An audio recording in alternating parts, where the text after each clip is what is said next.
Sean Fragrance ဆိုင်ပြီးတော့ကြိုးစားပါတယ်ကျွန်တော်ခုပြောမယ့်ရည်မှွေရတော့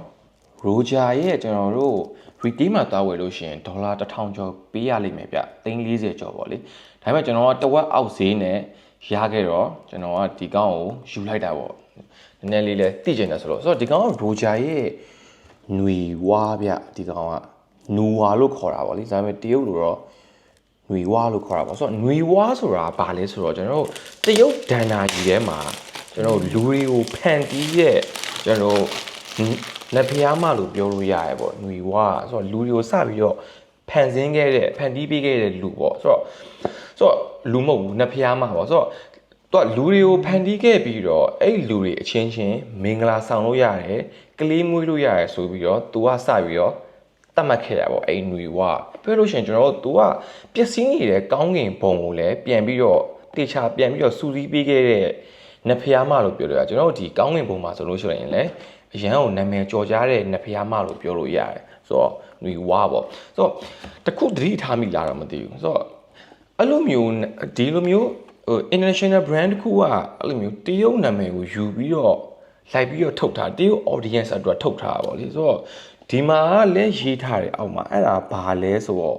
လောကြားဗျလောကြားဆိုတာက Roja ကိုတရုတ်လိုခေါ်တာဆိုတော့ကျွန်တော်တို့မြန်မာနိုင်ငံမှာဘာလို့ဒီအဲ့လိုမျိုးပြင်သစ်ဟာတွေကိုခေါ်တာတော့အင်္ဂလိပ်ဟာတွေကိုခေါ်တော့ဆိုလို့ရှိရင်မြန်မာငပိတန်ပါလို့ရှိရင်လူတွေကဘာလို့ဝိုင်းပြီးတော့ blame နေကြရလဲပေါ့ဆိုတော့အဲ့လိုမျိုးမြန်မာဘာသာကအရန်ကြီးဟိုလိုမျိုး strong မဖြစ်သေးရလားနိုင်ငံရဲ့ development ကြောင့်လားဘာလားပေါ့ကျွန်တော်တို့ဒီအနီးနားဆုံးနိုင်ငံဆိုလို့ရှိရင်ကျွန်တော်တို့တွေးကြည့်လိုက်ရအောင်ထိုင်းဆိုလို့ရှိရင် strawberry ဆိုလို့ရှိရင် strawberry လို့ခေါ်တယ်ဒါပေမဲ့သူတို့နိုင်ငံသားအချင်းချင်း blame နေထင်ကြလားမထင်ဘူးသူတို့အဲ့လိုပဲခေါ်တာဘာလို့ဆိုတော့အင်္ဂလိပ်ဘာသာလေးလာစရာမလိုတော့အောင်သူတို့ကတိုးတက်တာလည်းပါတယ်ဒီလူတွေချင်းချင်းကြောင့်လည်းပါတယ်ဗောလေဆိုတော့မြန်မာနိုင်ငံမှာဒီအင်္ဂလိပ်တန်ထွက်ကိုတော့မှဒီနည်းနည်းလေးမှားရင်တော့မှလိုမျိုးဒီအရန်တက်တဲ့လူတွေကအရန် blame ခင်ကြပါဗောလေဆိုတော့ဘာလို့လဲကျွန်တော်စဉ်းစားလို့မရဘူးဗျဆိုတော့အဲ့ဒါတော့အတွေးတစ်ခုပေါ့လေဒါကတော့ຫນွေဝါဗျဆိုတော့ကျွန်တော်တို့ national ရဲ့ဝူလုံချဆိုလည်းအဲ့လိုပဲဝူလုံချလို့မခေါ်ကျွန်တော်ဦးလုံချလို့ခေါ်တာဒါပေမဲ့ဝူလုံချလို့ခေါ်လို့ရတယ် Lancome ဒါပေမဲ့ဒီရေမွေး brand တွေဆိုလို့ရှိရင်တော့ကျွန်တော်တို့ဒီအတန်ထွက်ပြီးရင်တော့ပို့ပြီးတော့ကောင်းတာပေါ့လေဒီအောက်ကအခွေရတော့ကျွန်တော်ပြင်သစ်နာမည်တို့အီတလီနာမည်တို့အများကြီးရှိတယ်အဲ့ဒါတွေကအရင်သွားပြီးစရာမလိုဆိုတော့အဲ့ဒါတခုတော့ကျွန်တော်ပြောချင်တယ်ဗျဒီကောင်ကຫນွေ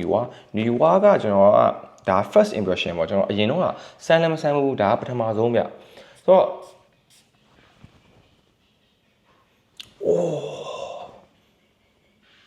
ဒီကောင်ကဖြန်းလိုက်လို့ရှိရင် fresh citrus ကိုမှနှင်းစီနဲ့သူ့ရဲ့နှင်းစီကတော်တော်လေးကိုကျွန်တော်တို့ rich တော်တော်လေးဖြစ်တယ်အရင် strong ဖြစ်လာဆိုတော့လေ strong မဖြစ်ပြန်ဘူးဗျတော်တော်လေးအဝင်ကောင်းတယ်တော်တော်လေးမိုက်တယ်ဗျဒီကောင်က wow တော်တော်လေးမိုက်တယ်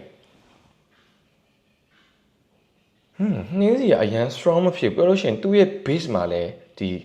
spice တချို့ပေါင်းထားတာပေါ့ဒီခုမင်းတို့ဒီဇီယာဈေးတို့အဲ့လိုမျိုးတခြားဒီအစီအစံတို့ပြောလို့ရှိရင်ဒီ spice တွေတို့နည်းနည်းလေးပေါင်းထားရတာဒါပေမဲ့ तू ကဒီဘာကမော့ပေါ့လေဒီတောလျှောက်တီးရဲ့ fresh နဲ့နှင်းစီနဲ့တော်တော်လေးချစ်ဖို့ကောင်းတယ်ဗျာဒီကောင်ကယောက်ျားလေးရောမိန်းကလေးရောသုံးလို့ရတယ်2014မှာတည်းကထွက်ထားတာဒါပေမဲ့အခုမှဆန်းဖြစ်တာပေါ့ရှုံးသွားတော့လည်းကျွန်တော်ဒီကောင်ကိုမမြင်ခဲ့ဘူးဗျာဒါပေမဲ့တရုတ်ပြည်မှာပဲရောင်းတာလားဘာလားတော့မသိဘူးဒီကောင်ကလေတော့ရှုံးမှာတော့ကျွန်တော်ဒီကောင်မတွေ့ခဲ့ဘူးဒါပေမဲ့အခုမှဆန်းဖြစ်တာတော်တော်လေးသူ့နှင်းစီက rich ဖြစ်တယ်တော်တော်လေးချစ်ဖို့ကောင်းတယ်ဗျာအနံ့ဆိုတော့ full review ကိုကျွန်တော်နောက်မှလုပ်ပေးမယ်ဗျာဆိုတော့ first impression ကတော်တော်လေးမိုက်တယ်ဆိုတော့